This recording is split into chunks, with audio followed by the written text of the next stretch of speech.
बिस्मिल्लाहिर्रहमानिर्रहीम। अस्सलाम वालेकुम। मैं हजूर बख्श बुकटी, आप देख रहे हैं बुराक डिजिटल। नाज़रीन, एक दफ़ा फिर मैं आपको खुशामदीद कहता हूँ अपने इस पॉडकास्ट के सिलसिले में।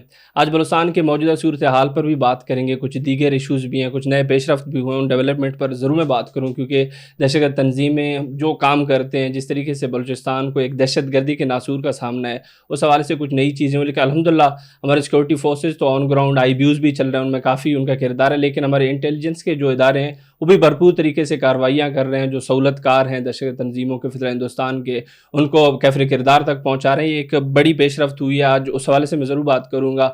नबील अनवर नाम के एक जो सहूलतकार थे BLA के, उसको गिरफ़्तार किया गया, हिरासत में लिया गया है। मज़ीद भी चीज़ें सामने आ रही हैं, तहकीक के बाद वो भी डिस्कस होंगी। लेकिन आज इस चीज़ को हम डिस्कस करेंगे, मज़ीद जानेंगे किस तरीके से हमारे जो इंटेलिजेंस के इदारे हैं वो काम कर रहे हैं, और मज़ीद क्या इंटेल्स मिली होंगी हमारे जो भी इदारे हैं, उस हवाले से ज़रूर बात करूँगा। आगे चल के आपको बताता चलूँ कि बलूचिस्तान की जो मौजूदा हुकूमत है, उसका जो एक रोल रहा है पिछले कुछ अरसे की मैं बात करूँ, बिल्कुल काबिल तारीफ़ है। उसके हवाले से बहुत सारे सवालात मेरे माइंड में भी हैं। मैं चाहता हूँ आवाम को भी पता चले, ताकि एक जो पॉजिटिव इमेज है बलूचिस्तान का वो भी सामने आए। क्योंकि दहशतगर्द तंजीमों की वजह से जो भी बाहर से फंडिंग होती है, जो बैरूनी मुदाखलत तो आपको पता है कि है, उस हवाले से जो एक नेगेटिव इमेज पोर्ट्रे करने की कोशिश की गई आलमी सतह पर, उसके खिलाफ मैं बात करूँ। क्योंकि ऑब्वियसली मुझे भी पता है, मैं भी बलूचिस्तान से मेरा ताल्लुक है। बलूचिस्तान का जो मुस्बत इमेज है वो ज़्यादा वाज़ेह है और वसीतर है, उस हवाले से ज़रूर मैं बात करूँगा। इन सारी चीज़ों पर बात करने के लिए स्टूडियो में मेरे साथ मौजूद है जासिम बुकटी साहब, उनसे बात करते हैं। जासिम भाई, खुशामदीद। बहुत शुक्रिया भाई। सबसे पहले तो आपको बताता चलूँ, आपको पता होगा कि CTD ने कल एक बहुत बड़ी कार्रवाई की कराची में। BLA के एक दहशतगर्द थे, क्योंकि उनकी यही होती है ना कि भाई दहशतगर्द तंजीमें सुसाइड बॉम्बर भेज देते हैं, मतलब हालात नागवार करने के लिए, फिर हालात ख़राब करने के लिए। इसको मैं डिफरेंट एंगल से भी आपसे बात करना चाहूँगा, क्योंकि ये एक बड़ा साजिश हो सकता है ऐसे मौके पे जब अमन व अमान है। पिछले दिनों हालात ख़राब करने की कोशिश की गई थी बलूचिस्तान में, जो 12 मकामात पर जो भी हुआ था, उसके बाद से हमें देखने को मिला कि अमन है। लेकिन एक नई कोशिश की गई, उस बंदे का जो ताल्लुक है वो भी वर्ड से बताया जा रहा है, जो कि अख्तर मंगल के इलाके से है। तो बहुत सारी चीज़ें हो सकती है। मैं चाहता हूँ इस पर आप अपनी राय बयान करें। बहुत शुक्रिया बुक्टी साहब। सबसे पहला आपका जो सवाल है असमतुल्लाह के हवाले से, हैट्स ऑफ टू और CTD, हमारे जितने भी इंटेलिजेंस इदारे हैं, उन्होंने एक बड़ी कामयाबी के साथ असमतुल्लाह नाम के एक शख्स को पकड़ा है कराची में, बिल्कुल। जो कि एक्सप्लोजिव के साथ जिसको पकड़ा है, और जो कि चाहता था कि मैं खुद को उड़ाऊं और उसमें जो है जितने भी हमारे सिविलियंस शहीद हो बिल्कुल। करने थे उसने। लेकिन कहने का मतलब ये है कि सबसे पहले हमने ये देखना है कि इसका ताल्लुक कहाँ से था। इसका ताल्लुक था वर्ड से, और ये BNP का एक एक्टिविस्ट था। और BNP कौन चलाता है? अख्तर मेंगल साहब। बिल्कुल देखें, अब वो भाई वाले काम जो हैं अख्तर मेंगल साहब ने शुरू कर दिए। सही। अब जिस तरह उनका भाई जावेद मेंगल UBA चला रहा था, जो कि एक टेररिस्ट ऑर्गेनाइजेशन है बलूचिस्तान में और जो कत्लो गारत में मुलविस है, बिल्कुल अब भाई ने भी वो सीट संभाल ली है। सही बात। अब ये जो असमतुल्लाह पकड़ा गया, ये कितने लोगों को शहीद करने के पीछे था। अब क्वेश्चन अख्तर मेंगल साहब ने रिक्रूटमेंट का काम जो है वो शुरू कर दिया है बलूचिस्तान में। सही है। असम्बली से उन्होंने इस्तीफ़ा दे दिया है। अब वो जो है रिक्रूट कर करके हमारे नौजवानों को ब्रेन वॉश कर करके सुसाइडल की तरफ लेके जाना चाह रहे हैं, क्योंकि पूरी दुनिया के सामने वो एज अ पॉलिटिशियन अपने आप को पोर्ट्रे करते हैं। और पीछे से अब आपने देखे ना कि ये असमतुल्लाह नौजवान लड़का था, आज वो सुसाइडल बना हुआ है। बिल्कुल। तो बहुत सारी ऐसी कार्रवाइयाँ हैं जो कि मंजर आम पर नहीं आती, और मेरा खुद का ये मानना है कि उनको मंजर आम पे आना चाहिए। लेकिन ये एक बहुत बड़ी कार्रवाई है। बिल्कुल। जैसे भाई वैसे भी अगर देखा जाए बलूचिस्तान के हालात जब से ख़राब हुए हैं, तो तालीमी इदारों का ज़्यादा इस्तेमाल हुआ है। दहशत तंजीमों ने काफ़ी इन्वेस्टमेंट भी की है, उनकी एक स्ट्रगल है, वो अलग चीज़ है। BSO आज़ाद एक ऐसा तंजीम है, ऑब्वियसली उसके मतलब BSO को तो बैन कर दिया गया था, लेकिन स्टिल जो इसकी एक अफेक्शन है आज़ाद की, वो तो दहशतगर्दों की ही एक किस्म से मतलब ऑर्गेनाइजेशन है, स्टूडेंट ऑर्गेनाइजेशन कहें, वो स्टूडेंट ऑर्गेनाइजेशन तो नहीं है खैर। लेकिन उसका क्या किरदार है, क्योंकि जितने भी दहशतगर्द आते हैं उनके बैकग्राउंड में जाएँ तो उनका ताल्लुक जो होता है BSO आज़ाद से होता है। मैं आप भी नौजवान हैं, आपने भी एक स्टूडेंट लाइफ गुजारी, मैं चाहता हूँ उस एंगल पे भी आप बात करें। देखिए, BSO आज़ाद जो है ये पहली सीढ़ी है सही। टेररिस्ट बनने की। सही। आप किसी भी यूनिवर्सिटी पे जाएं, स्पेशली बलूचिस्तान में, इवन के इस्लामाबाद में भी कुछ ऐसी यूनिवर्सिटीज़ हैं जिसका मैं नाम लेना मुनासिब नहीं है। हमारे बलूचिस्तान के नौजवान आते हैं और उस BSO आज़ाद का हिस्सा बनते हैं, और वहाँ से जो है वो टेररिज्म का अपना जो है इनिशिएटिव लेते हैं। सही। और उसके बाद जो है ना उनको आखिर में जो रिवॉर्ड मिलता है वो रिवॉर्ड डेथ का मिलता है।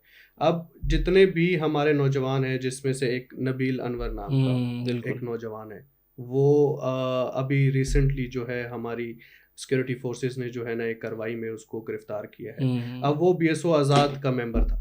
सही। अब हमारा जो बीएसओ आज़ाद का मेन रोल जो है वो रिक्रूटमेंट का है कि आपने जो है नौजवान बलोच के ब्रेन को वॉश करना है और उसके बाद जो है ना आपको उसमें बीएलए में आपने उसको ट्रांसफ़र करनी है। आप सही। मारंग साहिबा बीएसओ आज़ाद से शुरू किया और हम्म। आज पाकिस्तान के झंडे जलाने पे पहुंच चुकी हैं। बिल्कुल। तो बीएसओ आज़ाद का जो मेन रोल है वो सिर्फ और सिर्फ नौजवानों को रिक्रूट करके बीएलए में भेजने का है। जैसे भाई हमेशा से हम मसला तो डिस्कस करते हैं, लेकिन अगर सोल्यूशन की बात करें तो यहाँ पर हमें ज़्यादा कंसर्न होना चाहिए। जो वालिदैन होते हैं स्टूडेंट्स के, उनका क्या रोल होना चाहिए इस मामले में? क्योंकि ऑब्वियसली घर से एक बच्चा निकलता है, जिस भी इंस्टीट्यूशन में जाए तालीमी, उसको घर वाले तो नहीं गए थे, लेकिन आगे चल के जिस ब्रेन वाशिंग की आप बात कर रहे हैं वो उसका शिकार बन जाता है। इसमें क्या रोल प्ले करना चाहिए वालिदैन को, और हुकूमत का क्या रोल होना चाहिए ताकि जो हमारे तालीमी इदारे हैं वो इन चीज़ों से बच जाएँ?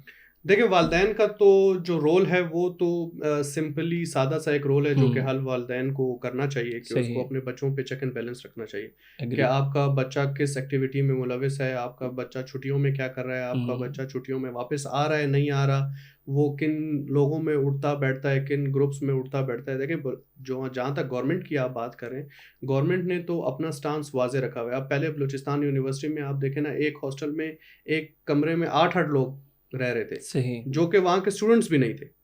अब एक स्टूडेंट को अलॉट हुआ है वो हॉस्टल का रूम, उसमें 8 लोग आके बैठ रहे हैं। सही। तो अब वो 8 लोग कौन हैं? वो यही लोग हैं जिनको रूम फैसिलिटेट होता है, वो वहाँ पे बैठ के अपनी कार्रवाइयाँ सरअंजाम देते हैं। सही बात है। तो अब जो गवर्नमेंट का इनिशिएटिव है, उन्होंने जो है वो फिंगरप्रिंट्स शुरू कर दिए हैं कि जो हॉस्टल का बच्चा है, जो जिसके नाम पर रूम अलॉट हुआ है, सिर्फ वही जा सकता है। कौन आ रहा है, कौन जा रहा है, वो सारा रिकॉर्ड जो है वो अब इंस्टीट्यूट के पास है। बिल्कुल, बिल्कुल। जैसे भाई एक स्टेटमेंट दिया था हमारे CDF field marshal general Nasim Munir साहब ने, हार्ड स्टेट बनने के हवाले से काफ़ी टाइम बाद। आप क्या देखते हैं कि जो इंटेलिजेंस बेस्ड ऑपरेशंस हो रहे हैं बलूचिस्तान में, क्या हम उसी राह पर गामज़न हैं? अगर आज की मैं बात करूँ तो जो मैं एक ज़बरदस्त आईबीओ हुआ, उसमें 10 के करीब जो फिलहाल हिंदुस्तान के दहशतगर्द थे, वो जहन्नम भी वासिल हुए। तो पाकिस्तान एक हार्ड स्टेट बनने की तरफ राग़िब है? देखिए, बलूचिस्तान अभी से नहीं, हम्म। काफ़ी टाइम से पाकिस्तान जो है वो हार्ड स्टेट बनने की तरफ सही। गामजन हो चुका है, जब से हमने अपने अफगान महाजरीन को वापस उनके बिल्कुल। घर बाइज़्ज़त तरीके से भेजा। ऐसे ही। और जिस तरह अफगान महाजरीन ने हमारे पाकिस्तान में मुदाखलत की, हमने उनको इज़्ज़त दी, हमने उनको रहने की जगह दी, और उल्टा उन्होंने आकर हमारी ही कमर पे छुरी गोभी और टेररिज्म का आगाज़ किया इधर आके।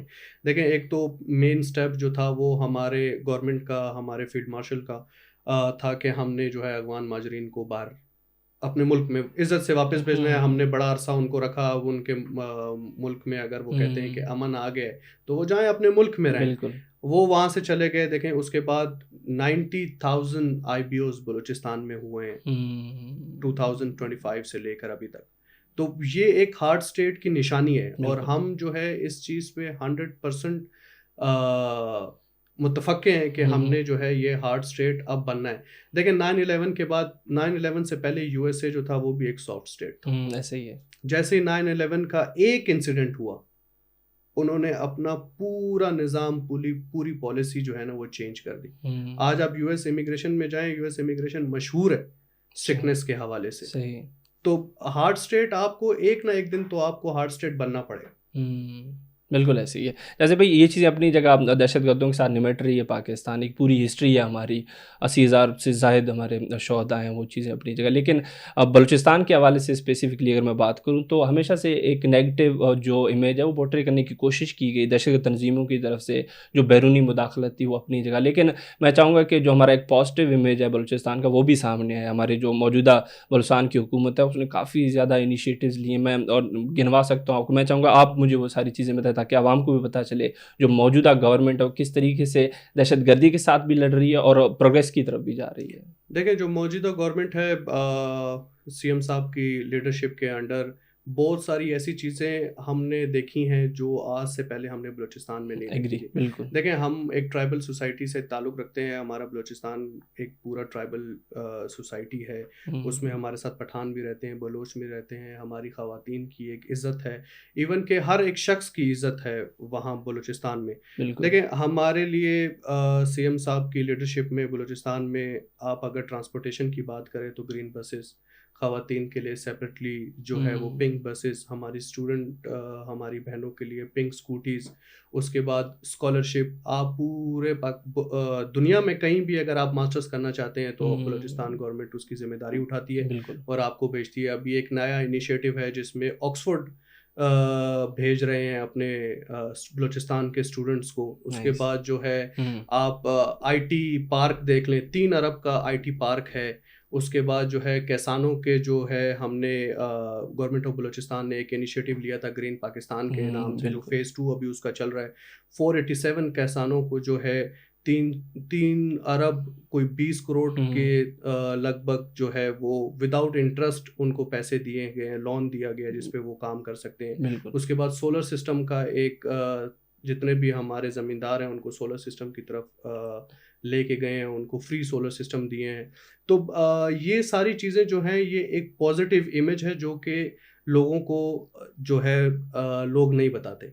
हमारा जितना भी सो कॉल्ड नेशनल जितने भी हमारे लोग हैं बलूचिस्तान में, चाहे वो अख्तर मेंगल साहब हो जाएं, सना बलोच साहब हो जाएं, उन्होंने आज तक बलूचिस्तान की कोई पॉजिटिविटी नहीं दिखाई। उन्होंने हमेशा नेगेटिव चीज़ ही पोर्ट्रे करके पूरे पाकिस्तान को बताई है। और जहाँ तक रही हमारे नेगेटिव चीज़ों की, देखें नेगेटिव चीज़ें वही लोग ग्लोरीफाई करते हैं जो इन चीज़ों में जिनको इंटरेस्ट है, जिनको उस चीज़ों से फ़ायदा मिल रहा है। अभी जो बोलान में जो ये ट्रेन इंसिडेंट हुआ था, उन टेररिस्ट की लाशों को कौन फूल फेंकने आया था?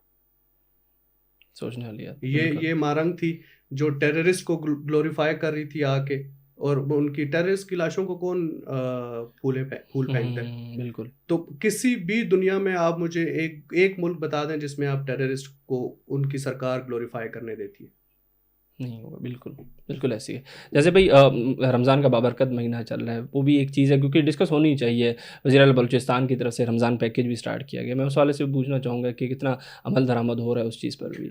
देखिए जी, ये एक बहुत अच्छा इनिशिएटिव है वज़ीर-ए-आला बलूचिस्तान की तरफ से कि रमज़ान पैकेज में हमारे जितने भी गरीब गुरबा लोग हैं जो कि रमज़ान की इस मुक़द्दस महीने में अपना राशन सही तरह पूरा नहीं कर सकते, तो उनको एक छोटी सी मदद है उनके लिए। और वो मेरे ख़्याल से इस तरह उसको बताना चाहिए, लेकिन मेरे ख़्याल से ये बलूचिस्तान गवर्नमेंट का फ़र्ज़ था और मीर सरफराज मुफ्ती साहब का एक अच्छा इनिशिएटिव था। और बल्कि ये पूरे डिस्ट्रिक्ट में उनके डिप्टी कमिश्नर्स को ये हदायत है कि आपने जो है उसको एक मेरिट के तरीके से आपने उसको बांटना है, और बहुत अच्छी तरीके से जो है ना वो उसमें डिस्ट्रीब्यूट हो रहा है। बिल्कुल ऐसे ही है। जैसे भाई बहुत बहुत शुक्रिया आपका। बहुत शुक्रिया। एंड आप जहाँ से बुक्टी साहब को सुन रहे थे और बलूचिस्तान की मौजूदा सूरत हाल पर भी बात की, जो पेचीदा इश्यूज़ थे उस पर भी इन्होंने खुलकर बात की और बलूचिस्तान के रोल पे बात की। बलूचिस्तान की जो मौजूदा हुकूमत है किस तरीके से वो चीज़ों को लेके चल रही है, एक माजी का किस्सा भी उन्होंने सुनाया पूरा कि किस तरीके से बलूचिस्तान ने गो थ्रू किया है सारी चीज़ों से, दहशतगर्दी के साथ लड़ी है। लेकिन जो पॉजिटिव इमेज है बलूचिस्तान का, उसको हमेशा से ये जितने भी कौम परस्त लीडरान हैं अपने मतलब के लिए, अपने मफाद के लिए उसको हमेशा से दबाए रखा और एक नेगेटिव इमेज आगे दुनिया के सामने पेश किया। तो ऐसा नहीं है, बलूचिस्तान का एक मुस्बत इमेज है, एक हिस्ट्री है पूरी, उसी को फॉलो कर रहे हैं हमारे जो मौजूदा वज़ीर आला बलूचिस्तान सीएम सरफराज बुक्टी साहब हैं। सारी चीज़ों पर हमने बात की। उम्मीद करते हैं पॉडकास्ट आपके लिए काफ़ी इन्फॉर्मेटिव रहा हो। इसी उम्मीद के साथ मैं आपकी इजाज़त चाहूँगा। बहुत बहुत शुक्रिया।